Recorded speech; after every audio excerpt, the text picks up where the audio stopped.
Hello all, welcome to online lecture series on Laplace transform, lecture number 13. We are looking into the properties of Laplace transform. Here is another one such interesting property for Laplace transform, which is Laplace transform of derivatives.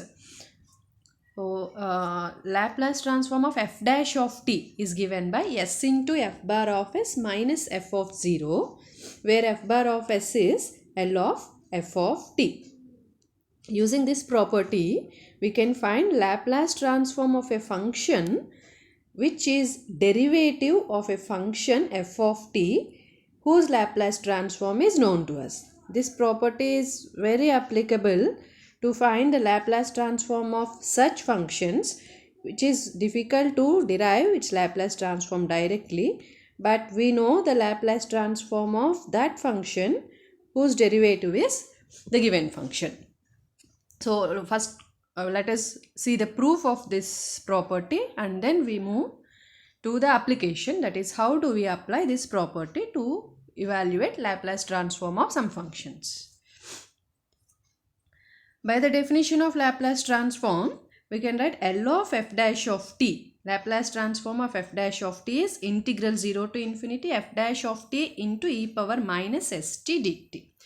Now f dash of t means derivative of f of t can be written as d of f of t. So this is integral 0 to infinity e power minus st into d of f of t. Now let us evaluate this integral. To evaluate this, we use integration by parts, taking e power minus st as u and d of f of t as v. Integral u into v is u into integral v minus integral of u dash into integral of v. So let us apply that formula here.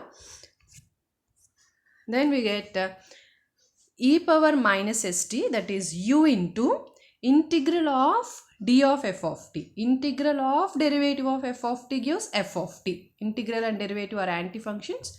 So we get f of t here within the limit 0 to infinity minus integral of u dash, that is derivative of e power minus st, is e power minus st into minus s into integral of v, that is integral of d of f of t is f of t dt. Now this first term can be written as limit p tends to infinity e power minus st into f of t within the limit 0 to p. Here the upper limit goes to infinity and we can write it as p is going to infinity. This is e power minus st f of t with the limit 0 to p.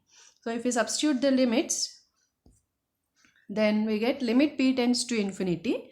Because upper limit is p, this is e power minus sp into f of p minus lower limit being 0, e power 0 is 1 into f of 0 plus integral 0 to infinity s into e power minus st into f of t dt. Now f of t is of exponential order because Laplace transform of f of t exists. So what are the necessary conditions for the existence of Laplace transform? The function f of t must be sectionally continuous and it should be of exponential order. So because Laplace transform of f of t exists, f of t must be of exponential order. When do we say that f of t is of exponential order? If limit t tends to infinity e power minus st into f of t is a finite quantity, then f of t is of exponential order. And hence limit e power minus st into f of t is a finite quantity. Under the assumption that this finite quantity is 0, that is limit t tends to infinity e power minus st into f of t is equal to 0, we get limit L of f dash of t is equals to, this term here becomes 0. This term, the first term, becomes 0 because we are assuming that limit t tends to infinity e power minus st into f of t as 0. And we have f of 0. So we wrote minus f of 0 here plus s is taken outside from this integral, s into integral 0 to infinity e power minus st into f of t dt. And integral 0 to infinity e power minus st into f of t dt is nothing but Laplace transform of f of t. So this becomes s times Laplace transform of f of t minus f of 0. S into L of f of t minus f of 0. That is s into L of f of t, we denote it as f bar of s. So s into f bar of s minus f of 0. So to find Laplace transform of a function which is derivative of f of t, that is L of f dash of t, is s times L of f of t minus f of 0. So we can extend this property for second order derivative also, that is L of f double dash of t is s square into L of f of t minus s into f of 0 minus f dash of 0. How? Let us derive it. For that we take g of t as g of t is equals to f dash of t. We are taking f dash of t as g of t. Then what is g dash of t? G dash of t is f double dash of t. We are differentiating g of t is equals to f dash of t both sides. Then we get g dash of t is equals to f double dash of t. Now consider L of f double dash of t. That is, because f double dash of t is g dash of t, L of f double dash of t is equals to L of g dash of t. Now by the above property, what is L of g dash of t? We have already proved in the previous slide. It is s times L of g of t minus g of 0. But what is g of t again here? G of t here is f dash of t. So we can write it as s into L of f dash of t minus g of 0. Again we will apply the property L of f dash of t here. L of f dash of t is s into L of f of t minus f of 0 minus g of 0. So multiplying with this s, we get s square into L of f of t minus s into f of 0 minus g of 0. What is g of 0?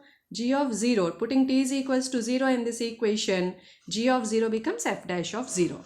Therefore, we get s square into L of f of t minus s into f of 0 minus f dash of 0. Therefore, L of f double dash of t is equals to s square into L of f of t minus s into f of 0 minus f dash of 0.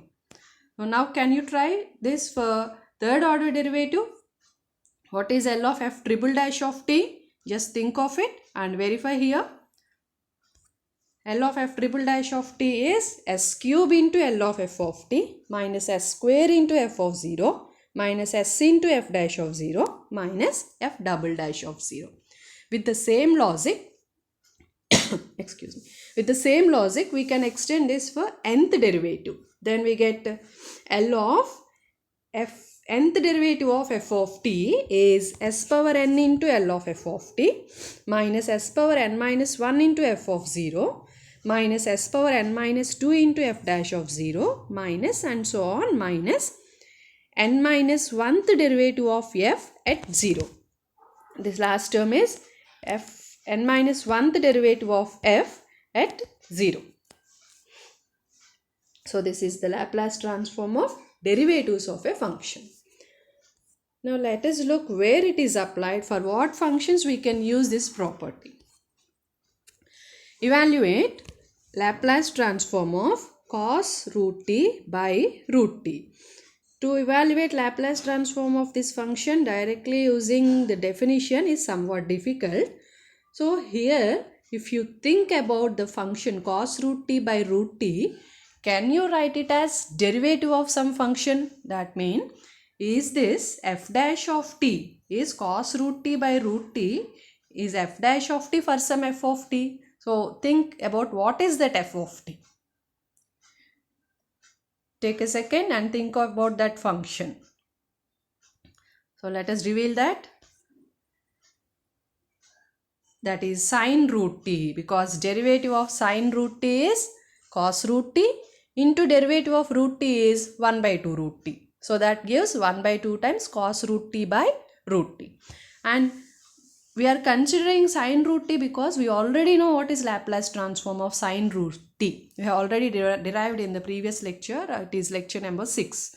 If you want, you can refer that. You can go to that lecture again, and you can see that Laplace transform of sine root t is equals to root pi by 2 into s power 3 by 2 into e power minus 1 by 4s. So now let us take f of t as sine root t.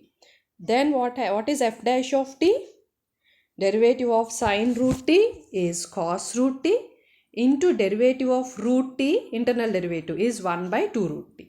That is 1 by 2 times cos root t by root t, which is the same function given in our question. So now apply Laplace transform on both sides. Then L of f dash of t. What is L of f dash of t? We derived the property. So it is s times L of f of t minus f of 0. Therefore, L of f dash of t is here cos root t by root t. Therefore, L of 1 by 2 times cos root t by root t is equals to s into L of f of t. F of t is sin t. Therefore, this is L of sin root t minus f of 0, that is sin 0. Because f of t is equal to sin root t, f of 0 is sin 0. Sin 0 is 0, and L of sin root t, which we have already derived, is root pi into 2 into s power 3 by 2 into e power minus 4 by s. So upon substituting, we get 1 by 2 times L of cos root t by root t is equals to s into L of sin root t is root pi by 2 into s power 3 by 2 into e power minus 4 by s, and f of 0 is sin 0 is 0 here.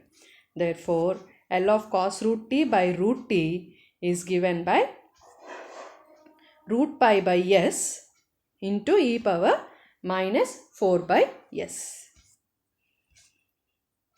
This is L of cos root t by root t. Now let us take another function. Find L of root t and hence evaluate L of 1 by root t.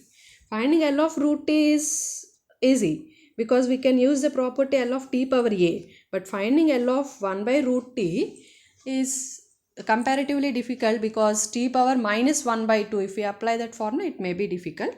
Of course, we can also derive directly, but here let us use L of root t to derive L of 1 by root t. L of t power a is gamma of a plus 1 by s power a plus 1, gamma function. Then L of root t, that is L of t power 1 by 2, a is 1 by 2 here, is equals to gamma of 1 by 2 plus 1 by s power 1 by 2 plus 1, and gamma of n by 2 plus 1 is equal to 1 by 2 into gamma of 1 by 2, because gamma of n plus 1 is equals to n into gamma of n. This is one of the property for gamma function. So gamma of 1 by 2 plus 1 can be written as 1 by 2 into gamma of 1 by 2. And what is gamma of 1 by 2? It is root pi. Therefore, this is 1 by 2 into root pi into s power by s power 3 by 2. Therefore, L of root t is root pi by 2 into s power 3 by 2. Now, let us find L of 1 by root t using L of root t. For that, we take f of t as root t. And what is f dash of t then? Derivative of root t is 1 by 2 root t. Therefore, L of f dash of t is L of 1 by 2 root t. But what is L of f dash of t? It is s times L of f of t minus f of 0. So, this is s times L of f of t is root t here minus f of 0. F of 0 is root 0, that is 0. And this is equals to s into L of root t, we already derived, it is root pi by 2 into s power 3 by 2. Here 1 by 2 is taken outside here. So 1 by 2 and 2 here gets cancelled.